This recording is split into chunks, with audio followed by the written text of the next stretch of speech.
see you today. Thank you for coming to the workshop called I Volunteered to Help Teach Kids at Church. What was I thinking? Great. Yeah, you know, honestly, I remember, I'm a professional educator now, but back in 1986, I was a young Christian and I volunteered to teach Sunday school at my church, and so I remember how that felt, how overwhelming that might feel. I understand how some of you might feel. So, I teach in a very interactive style, so you all are going to be doing a lot of things together today. So just know that up front. So the first thing, next slide, is the why and the what, all right? So I want you to turn and talk to someone near you. You can be in threes if you need to. I'm with you, I'm with you, I'm with you. All right. We're going to turn and talk really quick, about 1 minute. I want you to share with your persons around you, why did you say yes to volunteering? What did you hope to accomplish as a volunteer church teacher? And what are your challenges right now? Real quick, turn and talk. Let's go.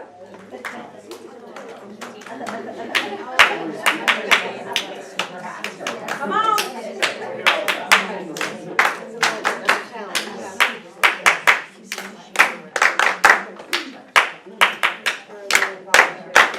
Awesome. That's a great transition to get people back to where you need them to be.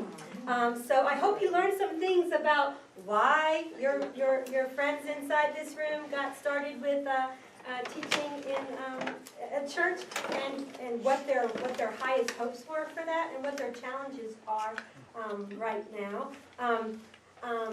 Alana said she didn't volunteer, she got voluntold. So that happens sometimes, you know, you get voluntold. But would anyone like to share before we go on? What did you learn from each other about why you said yes and what you hope to accomplish and what your challenges right now? Anybody want to share? You don't have to, but I always like to open it up. All right, so I'm the one with the phone number, all right? So if you have any questions or challenges, there is going to be a time at the end of the presentation where we can do question and answer time, so you can text me your questions if you want to. All right, next slide, please. So I hope that one of the reasons that you got involved in church ministry with kids is because you love Jesus, like Alana told me she does, and you want to share that love of Jesus with others. I'm sure that's the reason why that you did. And I know that it can be overwhelming to manage children, little children, and big children, and middle school children. But Colossians 3:23 gives us a directive that whatever you do, work at it with all your heart as working for the Lord, not men, or children, or the parents, but that your heart is for wanting to do the best ministry you can for kids. Would you give me a show of hands real quick as far as who's working with little kids like birth to maybe 4 or 5, okay? And who's working with middle school age kids? All right, so a lot of 4 to 5th. I meant to say kindergarten to 5th grade. Yeah. Okay, that's what I meant to say. All right, awesome. So my biggest experience is with elementary kids. I've been teaching since 1994 professionally. I taught kindergarten, 1st grade, 2nd grade, 3rd grade. Middle school, I taught some middle school. So I've taught a lot of different settings of kids, and I've taught children here at Ronalda as well. So I think that when we talk about this verse, you know, that Paul's heart for the church at the Colossians church was that, and it's sort of what Matt was talking about, if anybody here with Matt, is our hearts are for him, and the things that we do are for Jesus with the kids in the classroom. So, and I also feel like something of what Chris said and Matt said.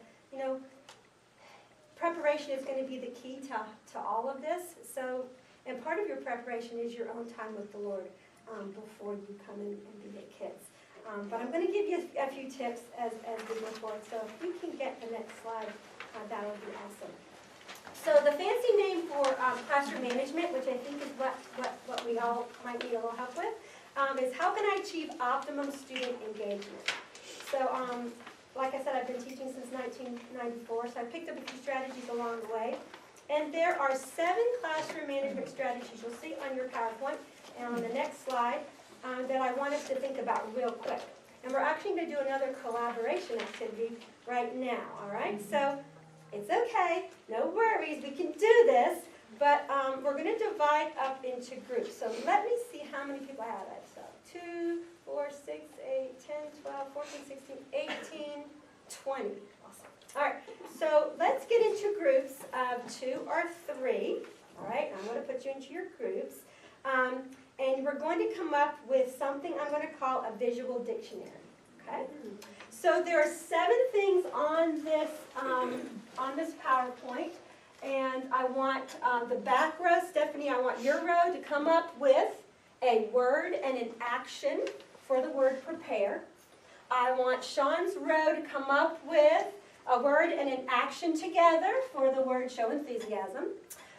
Elizabeth, I want your row with Mary to come up with a visual, words and modeling for create first step compliance. You're not sure what these terms mean, but you're going to come up with something. Dr. Rich, I want your row, actually just you and Jennifer to come up with master transitions, all right? Words and actions. Remind me your name again. Jessica, sorry. Jessica, you and Jesse, you and your partner next to you, you're going to do something with your partner on foster collaboration, all right? Ashley, with this group right here, you're going to come up with something for model ideal behavior. You two are going to come up with remember to play, all right? Take a 1 minute, talk to your partner, see what you're going to conduct with this. You're going to use the words and you're going to come up with an action, like a visual dictionary to describe. All right, and Alana and I are going to pick whatever one we want together. Go. Are we ready, Stephanie? Am I the spokesperson? Well, you're going to do it together. All right? You're going to say your word prepare and you're going to act out something that shows prepare. Are you ready? Yes. Go. All right. What? Did you put on a parachute? Armor. Oh, the armor! God! Even more spiritual. Absolutely. All right. So yeah, that's awesome. That's awesome. That's good. Good. All right. Sean's row. Words and actions. Whoa! That was really good. Really good for showing good. Awesome. All right. Elizabeth's row. We have nothing. We had Mary and Paige are teaching little ones. Right. So Paige, 2 and 3-year-olds. Infants for Oh, Mary. hi. And I'm with Uptown for 4th and 5th graders. All right. Look at our difference. Yeah, that was no worries at all. I got some things. But compliance is a big deal with kind of, Uptown. Elizabeth, Zip your mouth and it's comply. kind of why we're here today. It's kind of why we're here. So Yeah, exactly. So we That's why can I'm get here. done all the content that Chris so beautifully laid out. Yes. All right. So then So we need help. We have Dr. Rich's row. Oh no, Dr. Rich and Jennifer on master transitions. This is the shepherd's crook, and I'm shepherding the sheep. Nice and No one is left behind. I like it. It was such a gentle kind of leading. I love it. All right. Foster collaboration, Jesse. It's this. Coming together. Teamwork makes the dream work. I love it. That's it. If you get them working together, the day goes Or even the kids that come in alone or feel I'll put one of the older kids or something with them to include them in, and then the transition is a lot easier for them to come in. Awesome. Yep, that's beautiful. That's just right. All right, let's see. Ashley and my friends Terry and Joyce England. Joyce. All right, you guys had model ideal behavior. The only thing I could come up with was sitting down and looking and focusing. Okay. Answer your last time. Ashley was probably one of the models. I'm not gonna. I know. It's a good thing. We need all kinds of students to make the word go round. All right, and then you guys remember to play. Are y'all throwing a ball? We are. What? That's what we were gonna do! Oh, really? All right, ready? We're gonna run. Okay, ready? We're doing remember to play. Good job. We're doing remember to play too. Ready? There he goes. I knocked it over. Awesome. Very good. Good job. Good job. That was awesome. All right. It was. So next slide. The key to it all is to be prepared.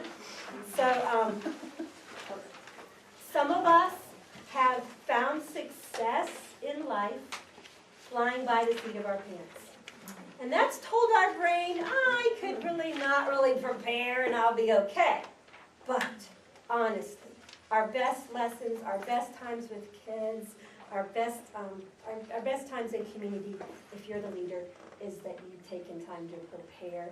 So you've read through the list of the excellent resources that Ronaldo provides. Next slide, please, because I was, actually, no, go back, sorry, my fault. I was remembering when I taught Sunday school back in the day, in the 80s and early 90s, that I had to come up with my own lesson, like there was the Bible story for that day, but then there was all the, whatever the other activities are, were something that I had to generate, which, because I'm a teacher, I liked that and I was glad to do that, but generally if you're just not a teacher, but you're just got a heart for kids, it's nice to have all those pieces. So Ronaldo does, when I first came here, it was amazing, all the different pieces. And honestly, they give you way more than you could ever do in the time. But if you're aware of all the different pieces that are in your lesson, and you've read through your scripture, and you kind of know the way that you want to go, then you can kind of pick and choose the things that you feel most comfortable with sharing, or the things that go with your personality for how you teach. So let me just make sure there's nothing else I'm going to tell you about preparing. Oh, yeah, I did. All right, so good. So now let's look at this next slide.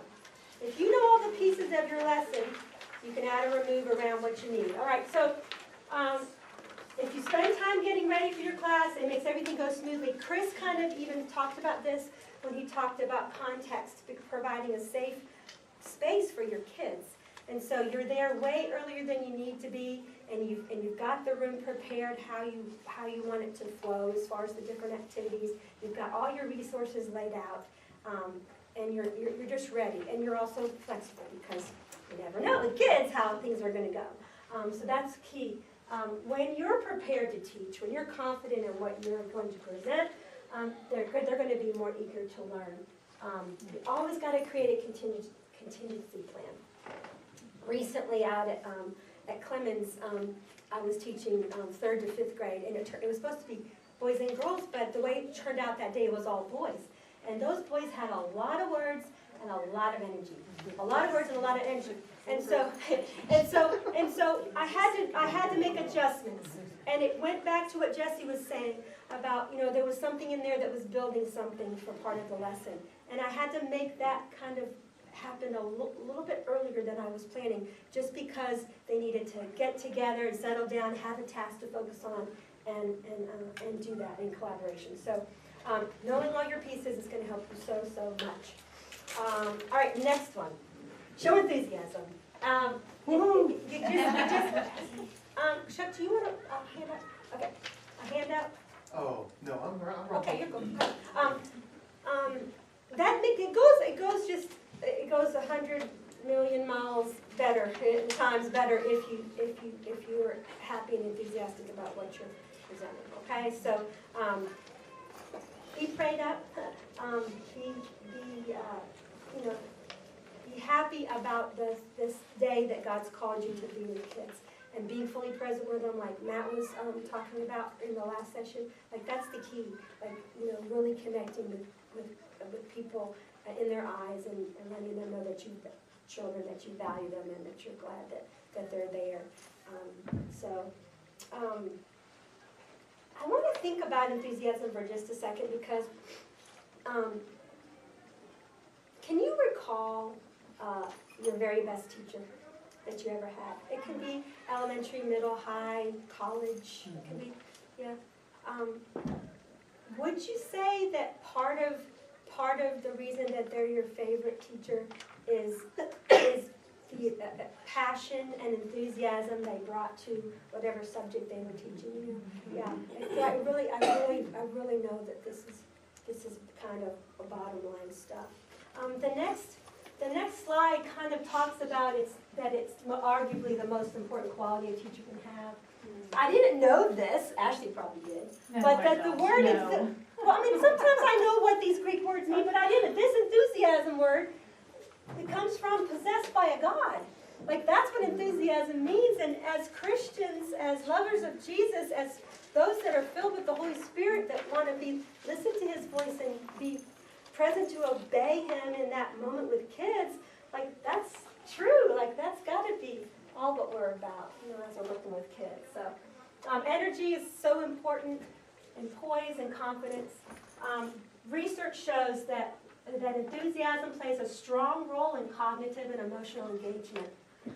When students feel the enthusiasm of the teacher, it improves their attention, their engagement, and their stimulation. And you want them to be paying attention because you have life-giving words to give them. All right, so we've done one first step compliance. Next slide. But there's some other ones that the little ones that you probably already know, but I'm going to tell them anyway. The clap thing is fun. That's fun to do. Do a beat. Let them clap back to you. You probably heard eyes on me. No, you haven't. All right, when I say eyes on me, you say 1, 2, 3. Eyes on me. 1, 2, 3. That's right. That's right. So that is a way to get them with you immediately, so that you can begin what you need to do. Another one with the little ones that's so much fun is the little finger play called Open Shut Them. You know this one? Open, shut them, give a little crack, crack, crack. Open, shut them, put them in your lap, lap, lap. Teach that to the little kids. They really like it. And it's movement, and it's rhyme, and it's just really good. So that's another one that you could jot down or use if you didn't know it. That's awesome.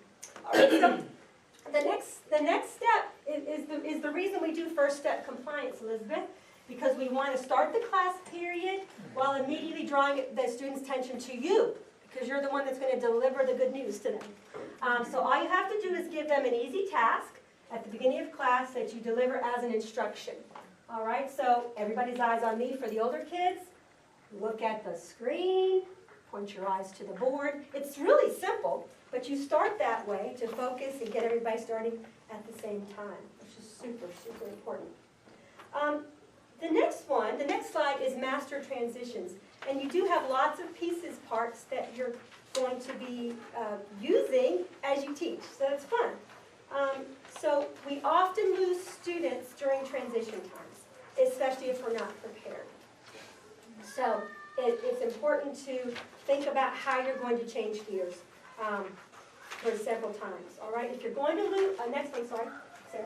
If you're going to lose a student, it's more likely to happen during transition. So here's a simple way to do it. All right, you say, eyes on me. In a moment, we're going to turn and talk to one another and talk about this particular subject. And then when I say go, you may begin. So you give them all the things that you want them to do, and then you say go. And then you watch and see if they're doing what you asked. It's really simple, but it gets everyone focused at the same time and turning to do the thing at the same time. To give your directions. Your directions are always short. You're going to build a tower with marshmallows and popsicle sticks. But you're going to wait till I say go. And whatever the thing is. So it's a really great way to pair up and team up and get people started at the same time. All right, next slide. Sorry. All right, so today I've modeled fostering collaboration twice for you. You did a turn and talk with people about why you got into children's ministry and what you hope to get out of it. And then we did a little group activity of the visual dictionary to try to figure out what these strategies might mean. So it's really nice, and kids like to be engaged with their teacher, but they also like to be engaged with each other. But it's really, really important that, as an educator, that they stay on task. So you give them boundaries so that they can stay on task. And you give them clear directions so that they can stay on task. So the next slide says, the peer-to-peer nature of this teaching style gives students an opportunity to connect with one another while doing a project together. It also encourages relationship building, which is another thing Chris talked about, today in his keynote. Friendships are just so important, which creates a more positive learning environment in your classroom. And so it is really important when your kids are doing collaborating that you are paying attention to what's going on. And you're making sure that everyone's included, like Jesse, I think you said, or someone said. Just depending on the size of your group, we have to be really careful. And if this is just my little soapbox, but if you can't be included in a church setting, then we got a real problem. So, and you're the guide in the classroom, and you're the leader. So when it's your turn, you have to be the one to make sure that everyone's being included and everyone has a voice and everyone feels like that they have a part to play in the classroom. Okay, so that takes wisdom, and that takes a dialogue with the Spirit of knowing how to handle that situation. But we don't want anyone to feel left out. We want everyone to feel like they belong in the classroom together. So cool. All right. Modeling ideal behavior. What does this look like, and what do you want your students to do? Obviously, you have to model it yourself. Next slide first. So it's important that your students respect you. That means they need to respect your words and your actions. So when you ask them to do something, that they would comply. If you say you'll do something, then they need to trust that you'll follow through. So modeling appropriate behavior is really important. So using polite language, which I'm sure all of you do. Maintaining eye contact is super important. Matt even talked about that just at the end of his presentation. Keep your phones away. It's not that phones they're just not part of teaching in your small group, your Sunday school, the church, children's ministry. Let people speak uninterrupted. It's important that we teach this to our kids because just in different settings, kids are allowed to talk over each other, but you can gently guide children to, wait 1 second, Johnny's still talking, and then you can have a turn. You have to just teach them how to listen and flow and not talk over and be kind to one another. And then, sometimes people say something that's whatever, not appropriate. They're kids. And so you can raise concerns about one another's statements in a respectful manner. I respectfully disagree, or I have a different perspective on that, or basically that's just not a nice thing to say. Sometimes you just have to call it out nicely.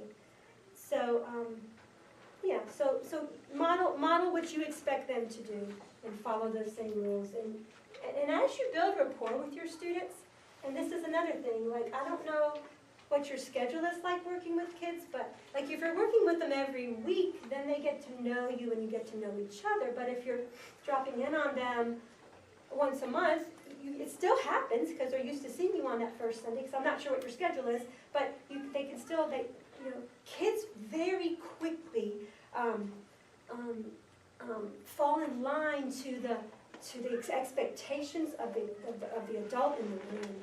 Okay, so I have a different teaching style than Ashley does, but the kid, if we both taught the same class, they would very, very easily do what is expected of Ashley or me, because we've established, that kind of, I don't mean it in that way, but authority in the classroom, right? We're the adult in the room, and so, and that's good, that's fine. They are children are very malleable. I see this as a classroom teacher all the time. I have children and they're doing what they're supposed to do, and then we step in a different situation and they're with their parent. Sometimes this is opposite, and they're going crazy, like they're acting like just foolish, and I'm like, what are you doing? Like, you don't act this way when Mrs. Burrow is with you. Why are you doing this to your mom or dad? Sometimes I call them out on that, but I'm just saying, like, they will adjust to whatever boundary, whatever environment you create and allow. I promise you they will. Because another thing that Matt said, which is so true, and Chris said it too, is you want to create a safe environment for kids. They can't just run wild, because that doesn't feel safe to most kids. It might feel good for a little bit, but it just does not feel safe, okay? If your situation is anything like what I've been here at Ronaldo, there's playtime built in. Like sometimes there's a little playtime built in, but the whole thing can't be a playtime, because that's not the purpose of why we're here and what we're doing. You know, ultimately. All right. Next slide. All right, but remember to play. All right, so because you want to have fun with your kids. One of my favorite things to do is play Simon Says with kids. It only takes about 2 or 3 minutes, but they love it. Do you want to play? Yeah. Do you want to play? Yeah. All right, stand up. I'm going to show you how to play Simon Says. Like you don't know how, right? I'm going to catch you. Stand up. Stand up, please, Heather. All right. I just say something. Simon says stand up. She wins. She's the winner. She's the winner. Oh, sure. All right, ready? Real quick. You can do this. They love it. All right, Simon says hands in the air. Simon says hands down. Simon says hands in the air. Simon says hands down. Put your hands in the air. Oh! Simon says hands in the air. Simon says put them down. Put them on your head. Oh, good. Simon says put them on your head. Simon says put them on your shoulders. Simon says put them on your head. Shoulders. Oh! Simon says put them on your shoulders. Simon says put them on your head. Shoulders. Better. Simon says touch your knees. Simon says stand up straight. Touch your knees. Simon says sit down. You get the drift. You just have a little break like that. They love it. It's not, it's not a win or lose thing. It's just being a silly thing. So play with your kids. Next slide. Make it your goal every time that you are with your students to make them laugh. All right? Dr. Rich is good at this. Sean is good at this. Just make them laugh. Making jokes, encouraging laughter is so important. Fostering creativity is so great. If you get to know your students and you know that whatever, that they accomplish something, then make a big deal about it. Celebrate it. Celebrate it with the other kids. Gesturing to encourage engagement. There's all kinds of things you can do to let them know that you need them back with you. And stay positive. But, if Ronaldo Church is anything, it's a positive, grace-filled environment. So if that's not, I don't know your stories, but if that's not what you came from, you will certainly feel that and breathe in that and begin to live that as you are with the ministry staff here and as you work with other people. So, pour myself out, playing Simon Says. All right, next slide. All right, so how do we deal with behavior challenges? Because seriously, that's probably why you came. I don't know, I'm guessing that might be.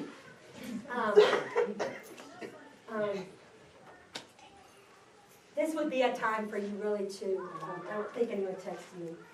Okay, this would be a really good time though for you to voice, without naming names, what kind of challenges that you have. Raise your hand. Yes, Heather.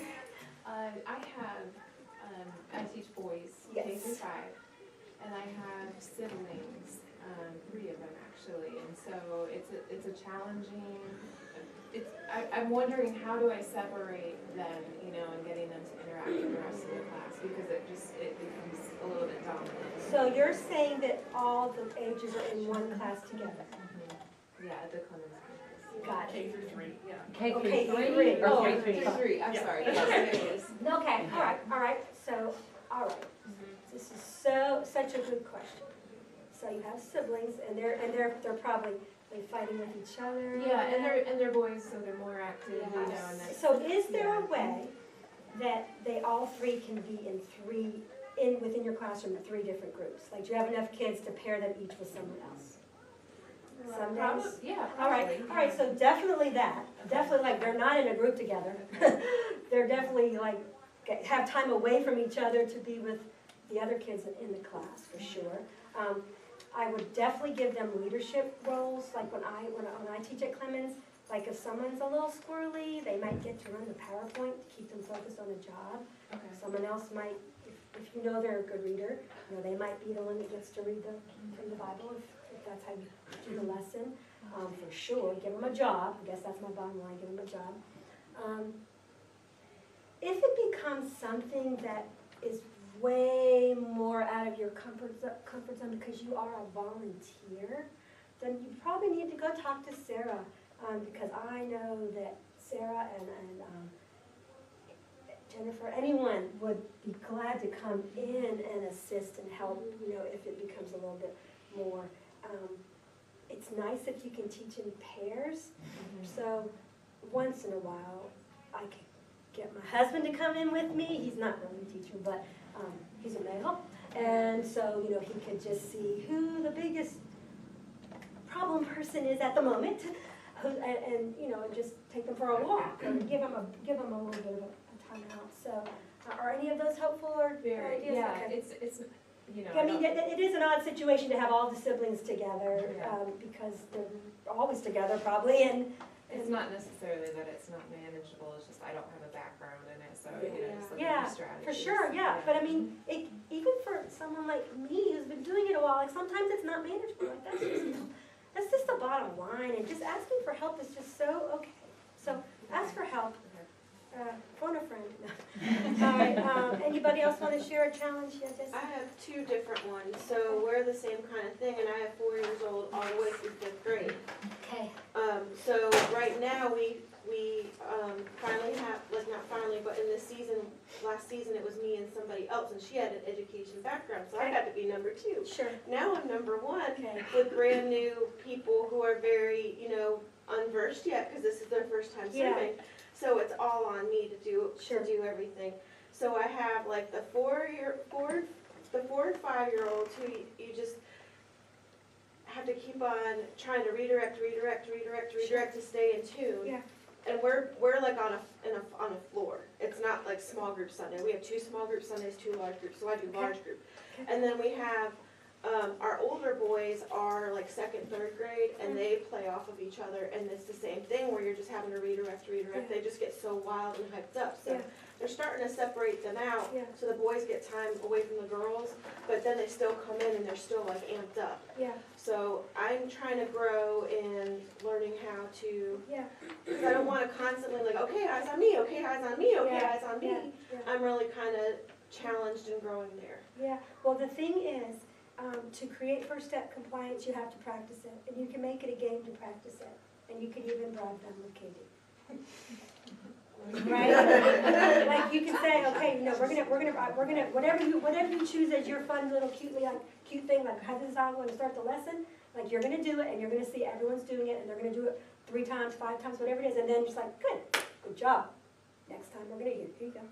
Next time here we're gonna go. Like that's one way just to make it part of who they are. That's how teachers honestly do for the first 2 weeks of school. And they're managing 23 kids, right? It's like we're gonna practice all of these ways of lining up, sitting in our chair, walking down the hall, all the things, right? But you just practice it, and then it's kind of, this is just what we do. Like it's like body memory, like Matt was talking about. Like, this is just what we do. But they have to understand that this is what, like, I'm not saying you don't, but this is what we're expecting, like, this is what we're doing. You can still be kind, but you have to be firm, right? The other thing is this, set up your classroom so that you've got centers going in large group time. And you've got all the little kids over here doing this thing, and all the bigger kids over here doing this thing, so they're not, Well, it's mixing almost up. better if you break up the big kids with the little kids. Fine, do a buddy thing, fine, do it, man, that's whatever, when you know your class, you can do that, that's good, super. You just don't want the big kids running roughshod over the little kids, because that can easily happen, especially if they're getting wild, so. Did that answer it a little bit? We'll probably answer it a little bit more, because I know we're running out of time, but let me just show you this, and then we'll take another question, okay? Just listen. All right, so you gotta teach students self-regulation. Parents, you already know this.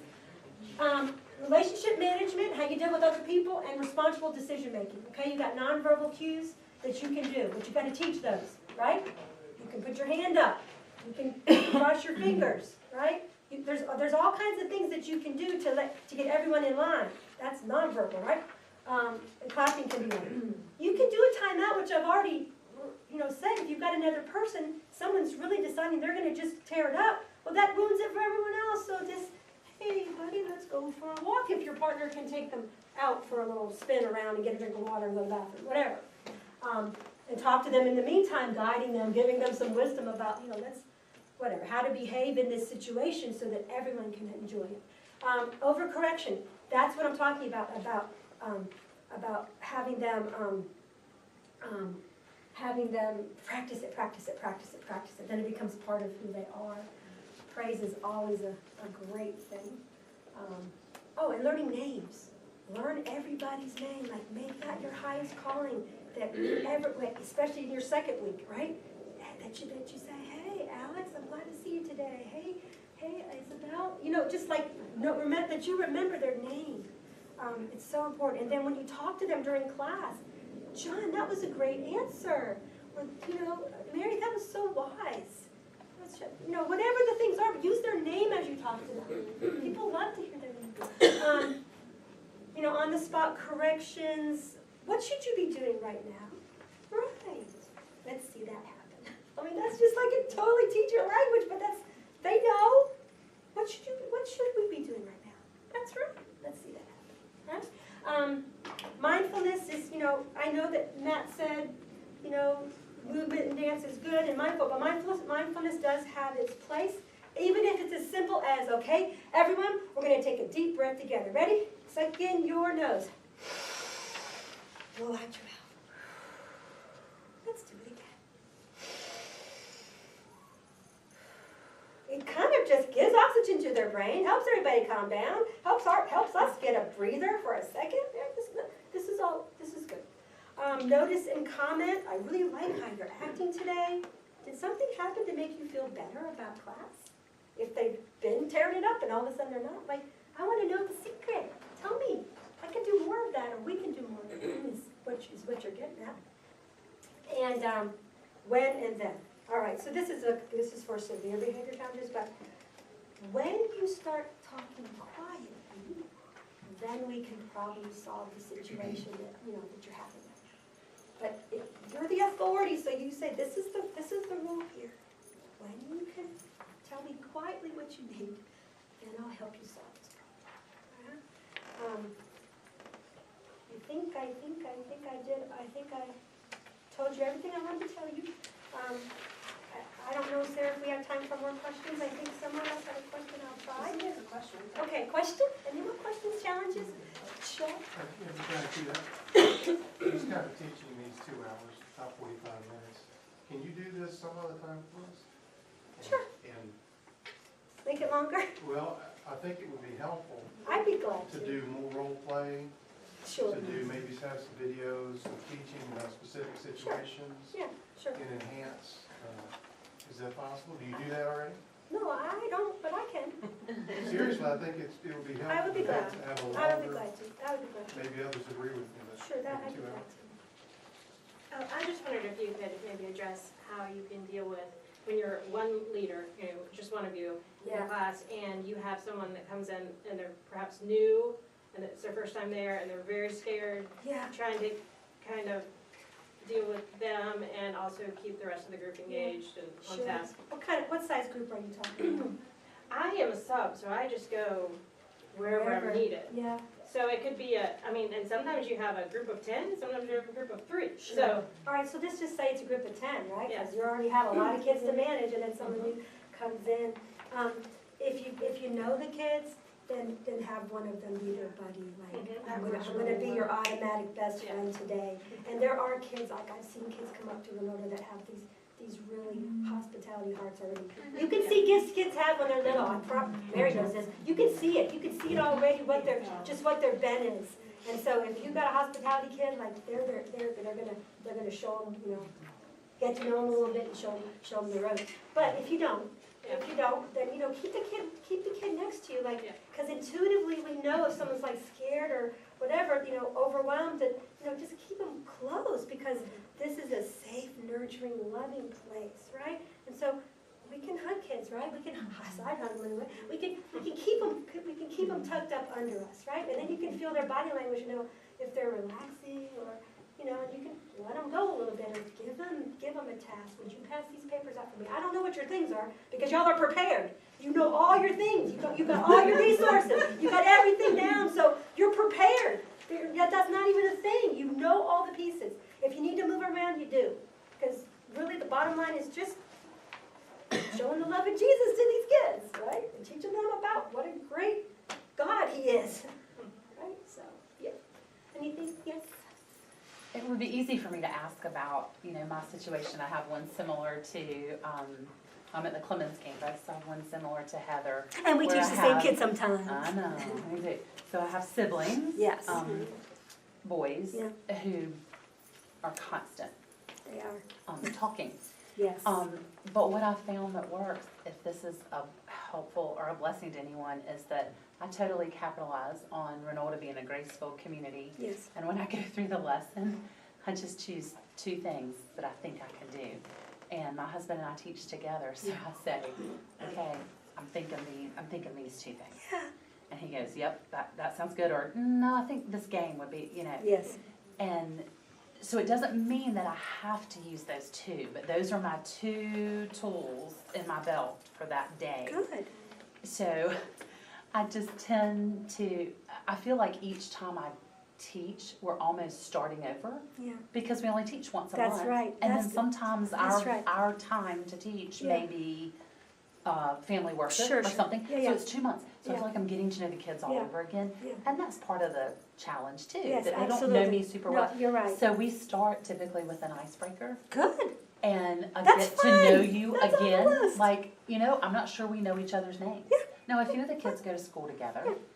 but truly, kids forget Yeah. kids' names. No, that's good. And so, That's really and they good. forget our name. I mean, That's they go, it's that lady, but Yeah. no. And so we start, and that's been really helpful. They love stuff like that. Or share with us one thing about your week. Yeah. Or something Sure. you did. It's a or morning something meeting. you, Yeah. or whatever. Yeah. It's Typical icebreaker kind fabulous. of things. Fabulous. And that has really Good. helped with Y'all the write that down. That's good. No, I didn't mean. No, no, so true, Elizabeth. That's it so might not true. be as helpful with the little ones because you're not. Wait, it might not. But that 4th and 5th grade age is. I Here's think, my so other thing. tricky. Yeah. You're right. Here's my other thing, because she brought it up, okay?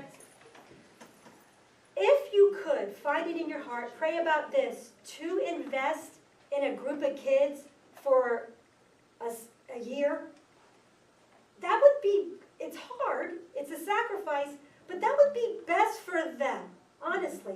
Because having different people come in every now and again, it throws them a little bit off balance.